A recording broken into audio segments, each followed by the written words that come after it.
to be a lot of talk of the Middle East as well. But no, essentially,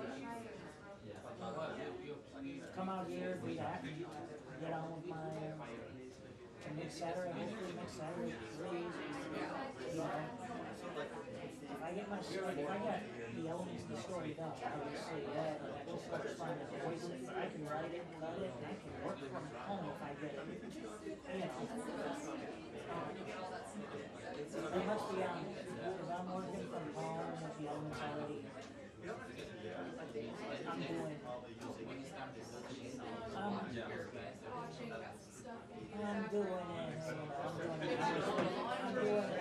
Work. Watching football this weekend because that's fun to watch, you know. But that's the advantages of the weekend.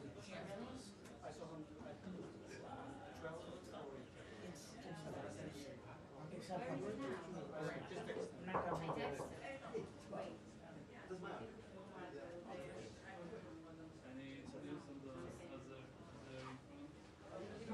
So you spend most of your time in the Senate? I essentially just go around and I'm the one that told them to just go around and Really? Yeah. We went to all the Lebanese restaurants. So maybe 7 minutes.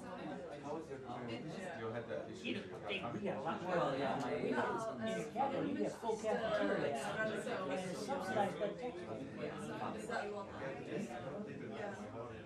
Okay, this is something. What? I pay a lot less than you would pay for food. You got to pay for food no matter what you get.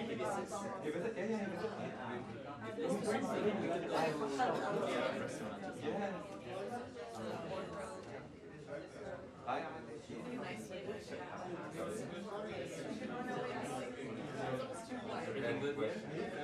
Yeah, I'm going to ask about Europe. I mean, are you working on it? Wait.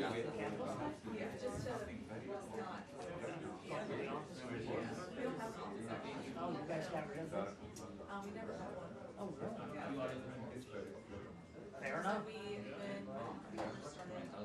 I mean, I have a European customer, but I'm already like I'm working on a story. But if I get it, Yeah. when is your So they just worked out of there and then Okay. was there when every is single the day. when you'll come? So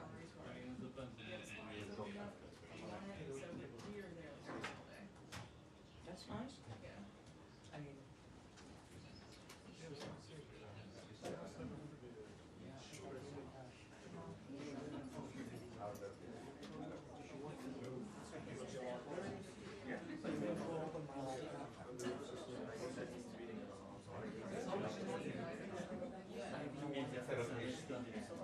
I got a hot spot in my grill. I don't.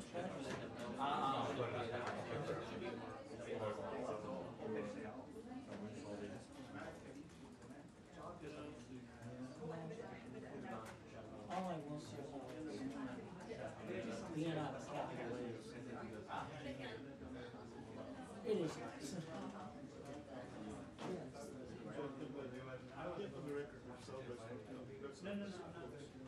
Although it's kind of nice this time because it's just you can relax. Yeah, but it's also at the same time, it almost feels like we're not supposed to be there. Great time to go on vacation.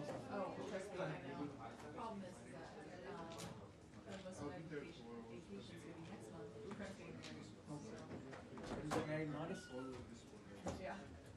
First time we met, you asked How inconsiderate. I know, that's nice. Hey, Willie.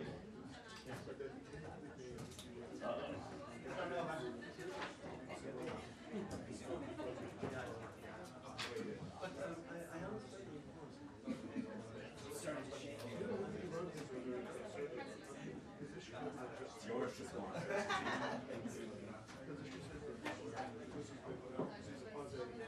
Playing about 2 minutes.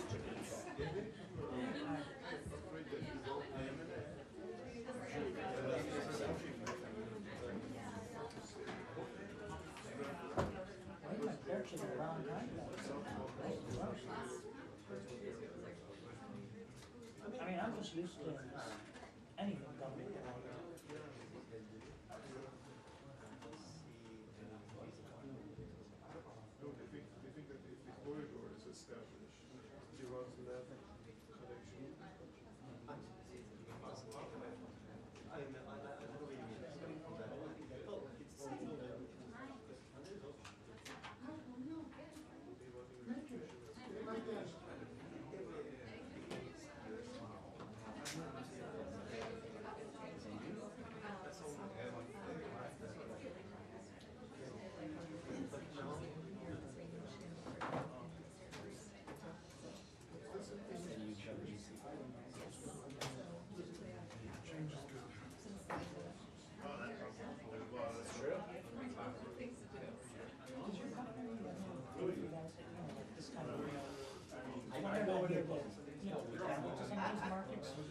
swan song.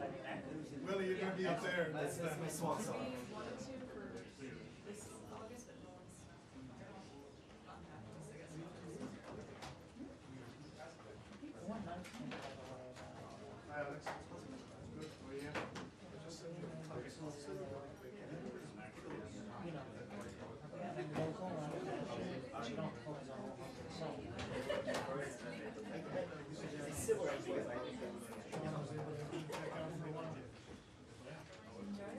The negative though is that none of them are doing anything.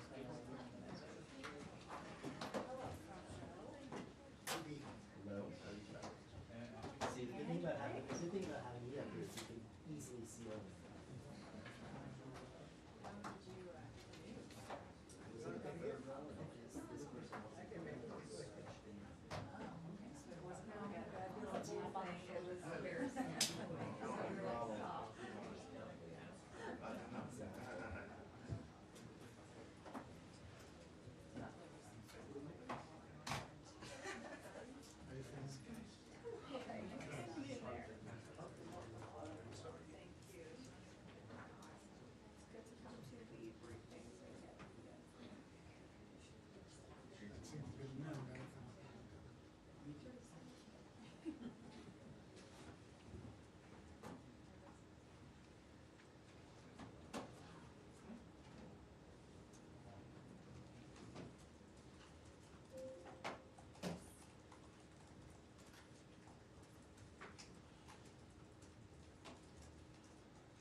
Thank you.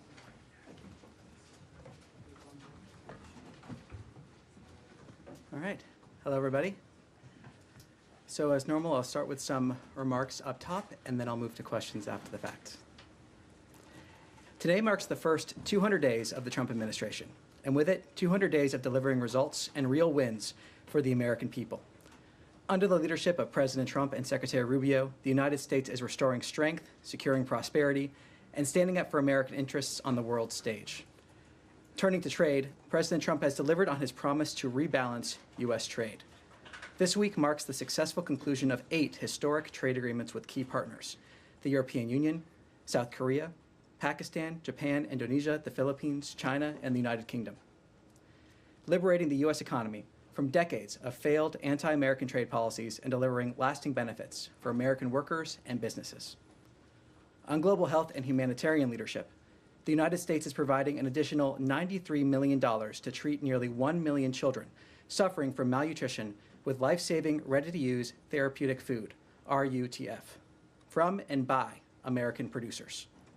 This critical funding will help save lives in 13 countries: Haiti, Mali, Niger, Ethiopia, Sudan, South Sudan, Nigeria, Madagascar, Central African Republic, Democratic Republic of Congo, Djibouti, Kenya, and Chad. Drawing down the entire prepositioned stock of RUTF and supporting continued production to meet ongoing needs. Moving to the Pacific, this week the United States and the Cook Islands announced a new partnership to advance scientific research and responsible seabed mineral development. As a regional leader, the Cook Islands is at the forefront of sustainable exploration, and the United States is proud to support this shared vision for innovation and mutual prosperity. Finally, turning to Southeast Asia, the United States welcomes today's General Border Committee meeting in Kuala Lumpur as a constructive first step forward in the Cambodia-Thailand ceasefire arrangement. President Trump and Secretary Rubio call on both governments to fully honor their commitments and pursue enduring peace. We welcome Malaysian Prime Minister Anwar Ibrahim for his leadership and we commend Malaysian Prime Minister Anwar Ibrahim for his leadership in facilitating this process and for co-hosting the pivotal July 28 special meeting with the United States. And with that, I'll take some questions. Yes. Thank you, Tommy. My name is Ali Barada from Al-Sharq Al-Awsat newspaper, and my question is that Lebanon's government today took a very critical decision regarding disarming Hezbollah and to accept, in fact, the U.S. proposal to solidify the cessation of hostilities with Israel. Would you please comment on that? Yes, what I can say is the United States welcomes the Lebanese government's decision on Tuesday to task the Lebanese armed forces with a plan to bring all weapons under state control by the end of the year. This is an important step towards Lebanese sovereignty. We continue to watch developments in Lebanon very closely. Special Envoy Tom Barrack made it clear what the president needs to see.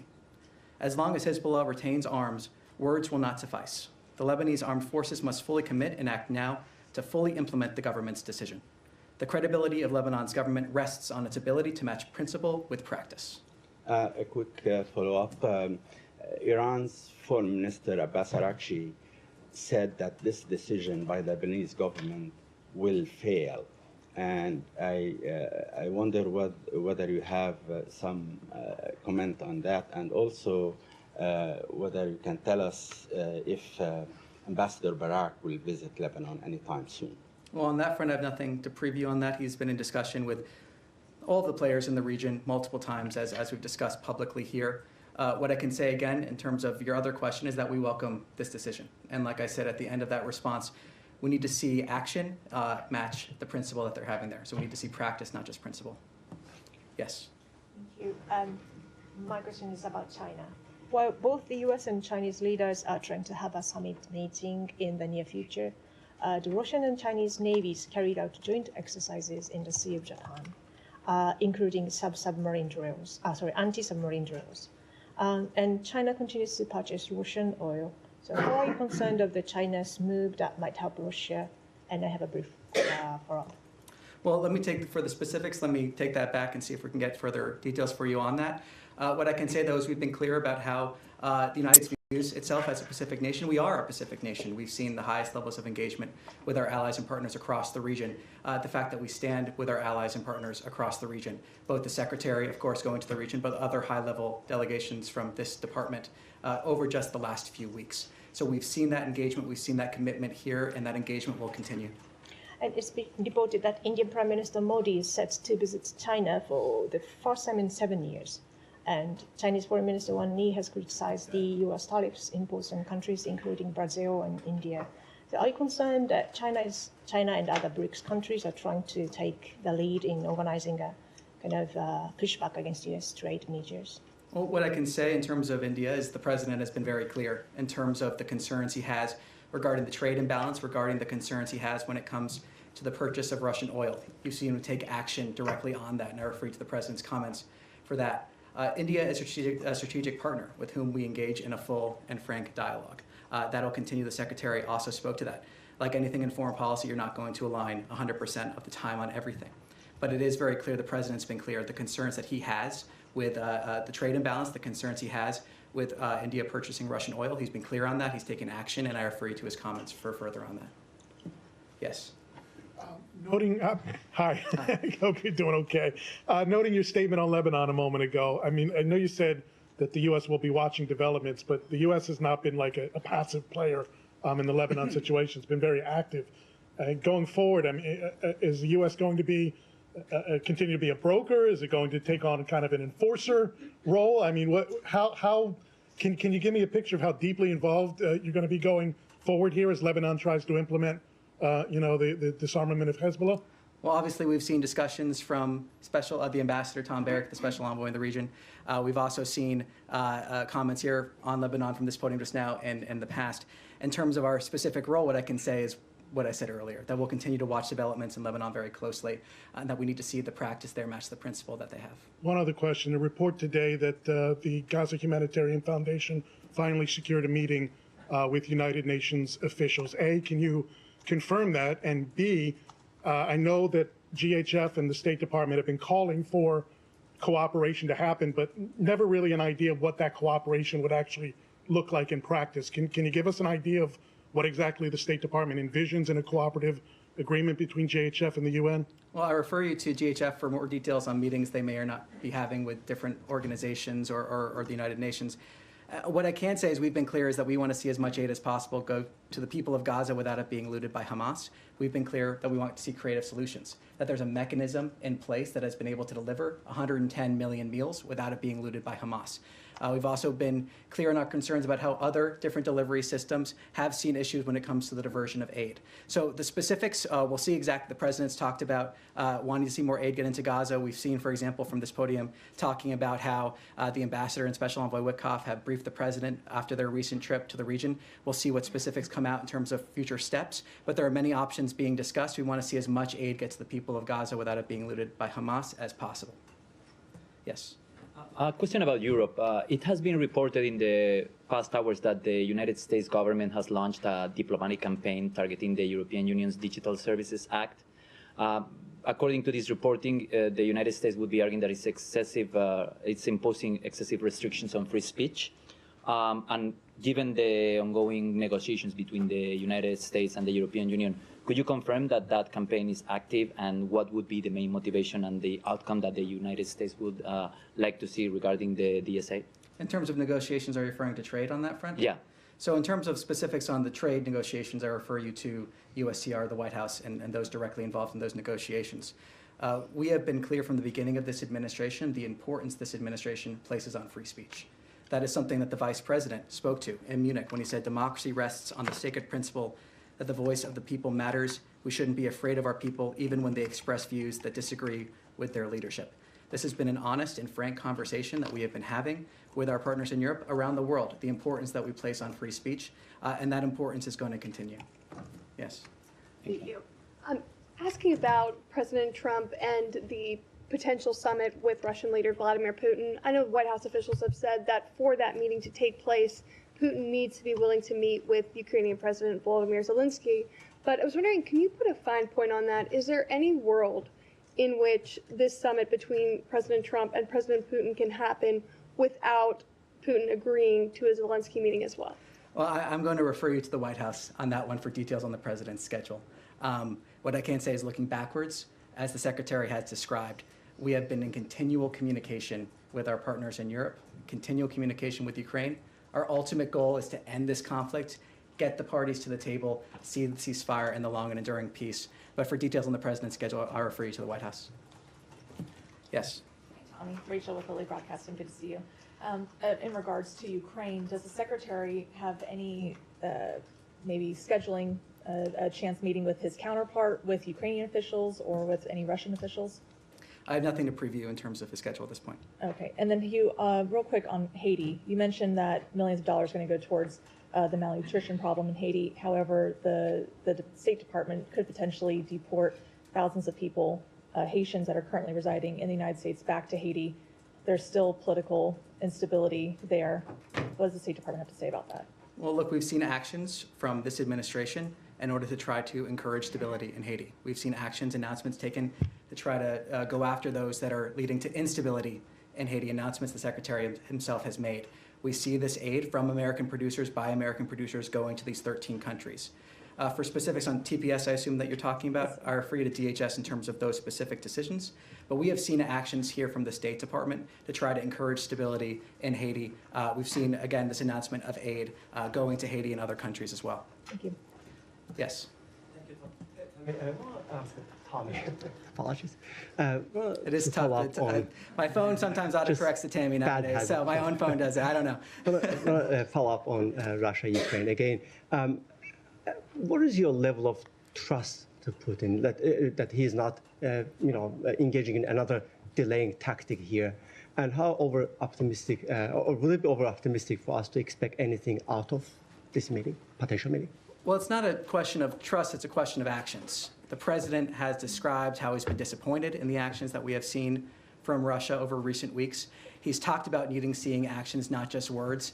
He's described that himself. So this is not a question of trust per se. This is a question of seeing actions to match up the words, but also is indicative of the commitment that we have made clear from the beginning of this administration that we stand ready to aid in the pursuit of peace, to try to end this conflict, stop the carnage. That is our driving policy here. That remains our driving policy. And getting the sides to the table is key to reaching a diplomatic solution to this conflict. So it's not about trust. It's about action, and it's about doing everything we can to aid in the pursuit of peace and bring this war to an end.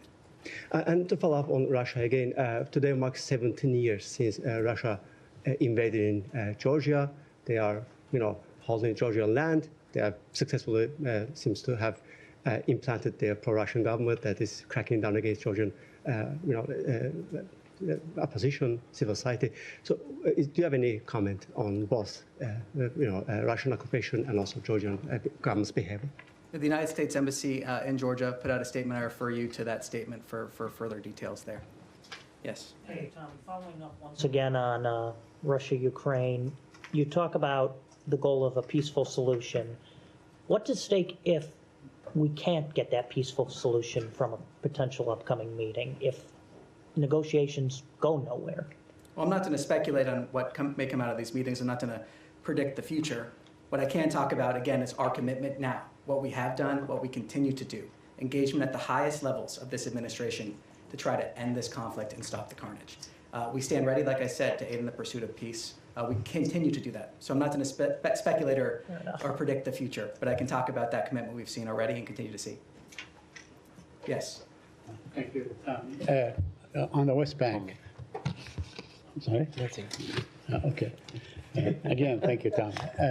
On the West Bank, it's been much in the news. We've seen legislators go and visit the settlements and so on, illegal settlements, talk about settlements. We know that the Speaker of the House was shown actually a plan for annexation. Now, a group of Israeli academicians issued a paper. They said that the West Bank is actually being annexed very quietly and so on. And the settlers are targeting some villages where a lot of Palestinian Americans go because they go and they build homes and so on to basically discourage development of the West Bank. My question to you, what kind of designation do you assign to the Palestinians in the West Bank and under occupation? Are they an occupied people? What status do they have? Do they occupy, let's say, they have autonomy, partial autonomy, whatever? So can you please give us, if you have a position on what designations the Palestinians have in the West Bank? We'd like to hear it. Well, the position that we do have is that we want to see a stable West Bank that keeps Israel secure and is in line with this administration's goal to achieve peace in the region. Within the short term, we remain focused on ending the war in Gaza. And then once we have broader discussions in terms of what we may see that leads to longer peace and prosperity in the region, I'm not going to preview those here. But we have continually decried violence in the West Bank from this podium and elsewhere, no matter who commits it. And we want to see a stable West Bank that, again, keeps Israel secure and is in line with our ultimate goal to see a prosperous region. Now, the family of Khamis Ayad, who the Palestinian American that was killed last week, have requested the State Department or the U.S. government to investigate the circumstances of his death. He died as a result of fire and smoke inhalation that was started by the settlers. Have you talked to the Israelis about this? Do you have any result? Do you trust their investigation? Well, look, I refer you to comments that spokesperson Tammy Bruce made at this podium just a few days ago. I'll also repeat here that we have no higher priority than the safety and security of the American people. Okay. Yes. Thank you, Thomas. I have two questions. One is related to Europe and the relationship with the U.S. So we've seen in the war in Ukraine a big division in Europe and the inability to sort it out.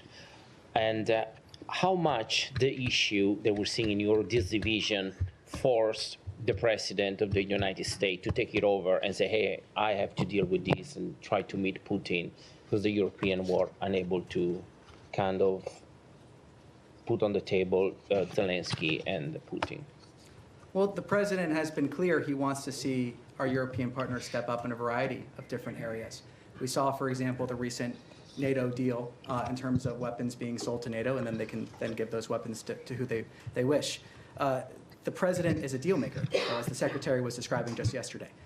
He is a deal maker, and he's able to reach deals on behalf of the American people, but then also that lead to a safer world.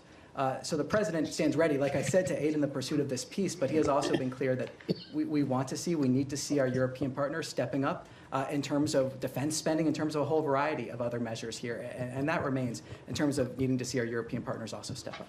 Yeah, and if I can ask you on the other front, will the United States will be involved in on the Gaza and the Israeli situation beside the humanitarian foundation? Are there in place any other plan to try to bring this war to an end beside diplomacy?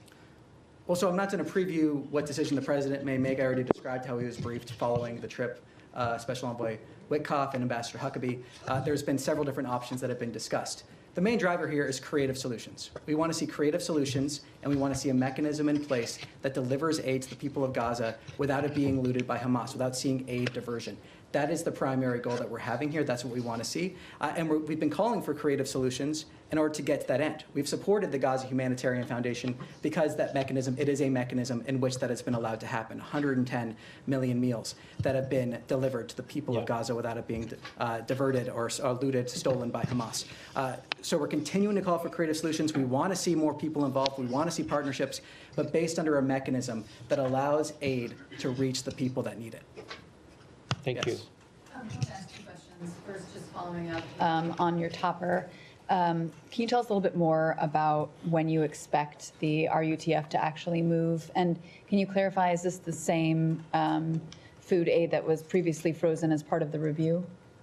Well, we had another announcement on food aid. I'm not entirely sure what you're referring to there specifically, but there have been two recent announcements on food. What I can say in terms of this proposal is that this proposal is for 11,285 additional metric tons of RUTF under this award.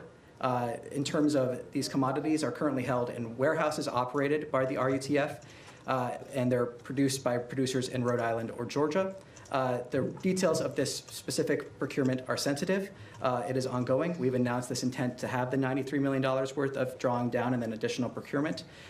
When we have additional information in terms of exact timing, we can provide it. Sorry, Tommy. And can I have one more on? Can you just say that on this specifically, this is stuff that was, your comment said that you're drawing down the entire stock of pre-positioned supplies. And then replacing it as well. So it's Yeah. But all of this stock that you're distributing, this 11,285 tons, was actually purchased and sent to these warehouses in the previous administration. Is that correct? Well, I'll find out exactly when it was sent. I know that there's the 11,285 additional metric tons. So in terms of the breakdown of how much of that is additional versus pre-positioned, I can't speak to now. Well, you said it was an additional 93 million. Okay. Yes, excuse me. That was request for proposals to producers for the additional 11,285 metric tons. So that's all going to be new. That was the request for proposal for additional metric tons.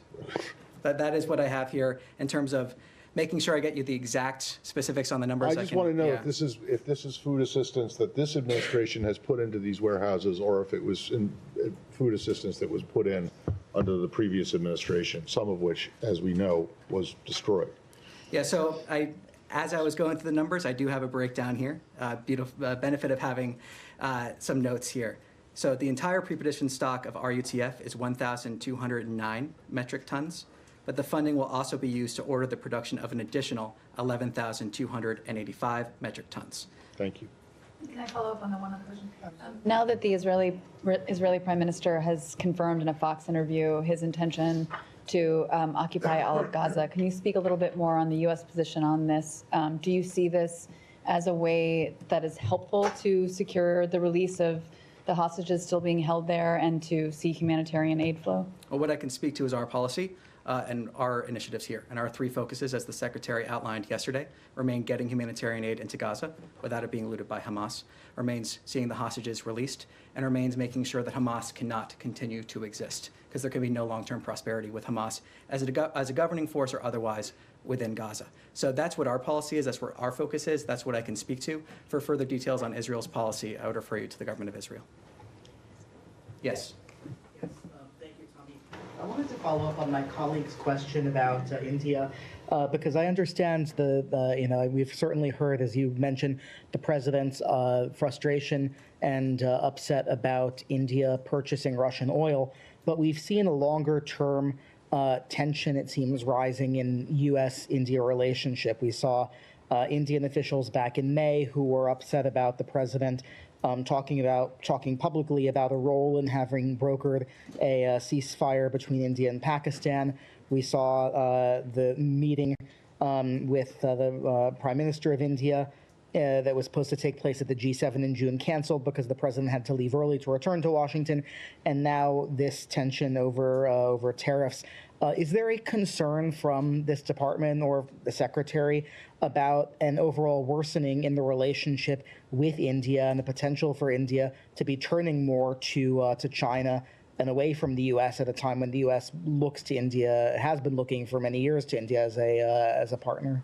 Well, what this is about is an honest, full, and frank dialogue about real concerns that this administration has, that the president has outlined very clearly, addressing those concerns through his actions. He's spoken about them, whether it's about the purchase of Russian oil, whether it's about the trade imbalance.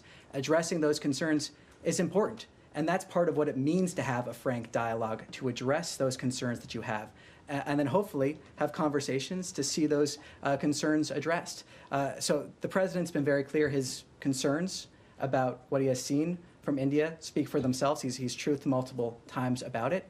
But ultimately, this is about a frank and full dialogue, and that's what it means to advance American interests. That's what it means to really have full diplomatic dialogue with partners to address concerns that we need to see addressed. The back of the room. Yes. Thanks. Tommy, earlier today, President Truth, and this is how we call it, right? Truth, that he was hoping that all Arab nations would join the Abraham Accords. Do you have concern that Israel's decision to take over Gaza completely will, if not delay, really kind of jeopardize the ability to move forward with the Abraham Accords? Well, I'm not going to predict the future or speak for the opinions of other governments. What I can say is that President Trump is a deal maker. President Trump wants to see peace and constructive dialogue. He knows how to make a deal. He knows how to bring people to the table. That has been evident both in the previous administration when we saw the beginning of the Abraham Accords and now the Abraham Accords then being something that many people thought would not have been possible, and yet he still was able to accomplish that with many different nations joining the Abraham Accords. So I think what's clear is that the president can accomplish what many people think is not possible. I'm not going to predict the future or speculate on how others may view certain actions, but the president remains committed on this. He's made that clear. Yes. Hi, Tommy. Thank you. In his interview yesterday, Secretary Rubio made it clear that of Russia and Ukraine, the U.S. would have to bring them close enough in order for a meeting involving President Trump to be worthwhile and productive. As of right now, are they close enough? Well, I'm not going to get ahead of what the White House may announce here. I mean, ultimately, the Secretary laid out saying that that was one of the things that they were discussing here when we're looking towards a potential meeting or other sort of engagement. So I will leave that to the White House or the President to decide when that happens and take his lead here. And it is a credit to his leadership that we've seen the engagement we have seen, the parties come to the table when they have come to the table, and the further engagement to try to pursue peace here. Assuming they are not close enough and there is no ceasefire in place by tomorrow, which was the previously stated deadline in order to forestall sanctions by the U.S., are sanctions going to be imposed tomorrow, either secondary or any other sort? A lot of speculation involved there. I'm not going to speculate from here. I mean, it was a pretty hard deadline by the president, and administration officials had indicated they were expected to be put in place. Well, as you said, assuming, that's kind of where I draw the line in terms of speculation. Yeah. I'll refer to the White House to speak more to the president and defer to the president. I want to get ahead of him, but not going to speculate from here. One last finer point question. Secretary also in this interview indicated that Special Envoy Witkoff heard from the Russians about what they were asking for in order to bring an end to the war. Did they put any concessions on the table? Well, as the Secretary described in his interview yesterday, we saw conditions, which is the first time, as he described, that we have seen some of these conditions that would be needed to see an end to this war. I'll leave it to him to characterize what we saw from the Russians, and conditions is the word that he used. Yes. Thank you. Thanks, Tommy. Two questions on Syria. As President Trump has instructed the State Department to review the removal of Syria's sponsor of terrorism status, will that happen soon? And what would that mean in terms of sanctions? Sorry, repeat your question one more time. Yeah. President Trump has instructed the State Department to review the removal of the Syrian sponsor of terrorism status. Will that happen soon, and what would that mean in terms of sanctions? Well, I'm not going to preview the finalization of certain sanctions announcements. When we have something to announce, we'll announce it. What I can say, as the President has said, as Special Envoy Barrack has said, as the Secretary have said, we want to give Syria a chance for greatness, and that Syria is at a critical crossroads here when it comes to the ability to achieve that. So we continue in dialogue here. We continue having the conversations with all different stakeholders in the region. When we have something to announce, we'll announce it. And the second question, as you are mediating the negotiation between the Syrian Democratic Forces and the Syrian government, have you seen any progress in these negotiations recently? And last week, Tammy said that the U.S. position has not changed on the evolution of these negotiations. Can you clarify that whether the U.S. dictating the Syrians and SDF in these negotiations, or if you are leaving that for the Syrians to make decision if they want a federal state or if they want to have a centralized state? Well, Special Envoy Barrack has spoken about this. I'm not going to go further than his comments in terms of talking about sensitive conversations between different parties. I refer you to his comments on more detail there. Yes, Michelle in the back. Thank you. I'm sorry, I'm sitting way back. Can you explain why the State Department is rewriting the human rights report? I understand it's coming out soon, but it's been changed, and you're dropping certain things like LGBTQ rights. Just explain why. Yeah, what I can say is that this human rights report, in terms of the one that is set to upcome, just for people watching at home, is set to talk about 2024. It is a series of reports for different countries.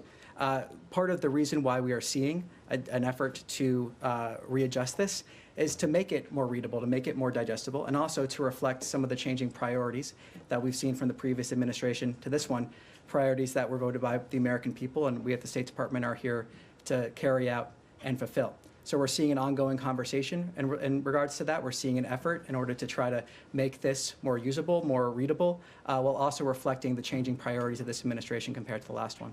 So it's always in the past seen as not a political thing. I mean, it's you're judging people based on human rights law, and but does this mean that you see it as a political tool? No, not at all. I mean, we have seen changes in the previous administration when President Biden took office, changes in terms of different examples that are used. Speaking of past reports, the examples in these reports are oftentimes illustrative, highlights of ways that we want to or concerns we want to raise or conversations we want to have.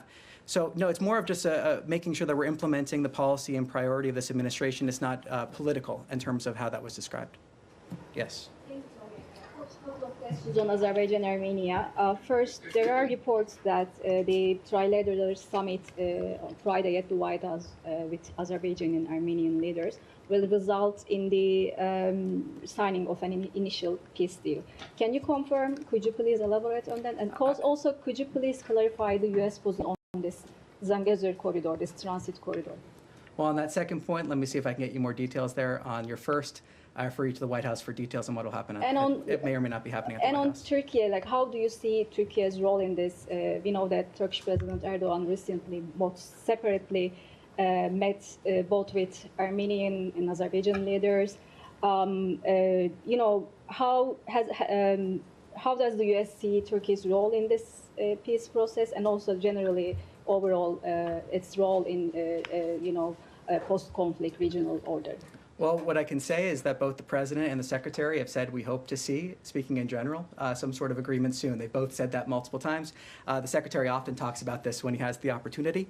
When there's something to announce, we'll announce it. In terms of the specifics of how that looks, when we have something to announce in terms of specifics, I'm not going to speculate or get ahead of those announcements at this time. Yes. Yes. Oh, thank you so much. My name is Erdana from Haber Agency.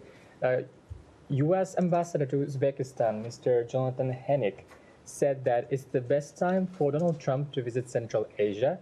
I know you don't speak for President, but this year is 10th anniversary of C5+1 platform, where Central Asian 5 countries engage with United States to make the relationship more fruitful. So do you have any plans to do for this year? Because it's already August and we have like 3 months left. Anything planned for United States and Central Asia cooperation?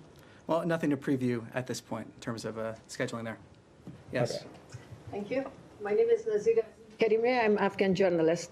I have two questions, sir. One question is any update about U.S. policy toward Taliban regime? Number two, Foreign Minister of Taliban had a plan to visit Pakistan. There is rumor that United States stopped him, prevented his visa. Is it true? And my second question, President Trump said we are going to help Afghan allies to come to the United States, the people who has a SIV visa.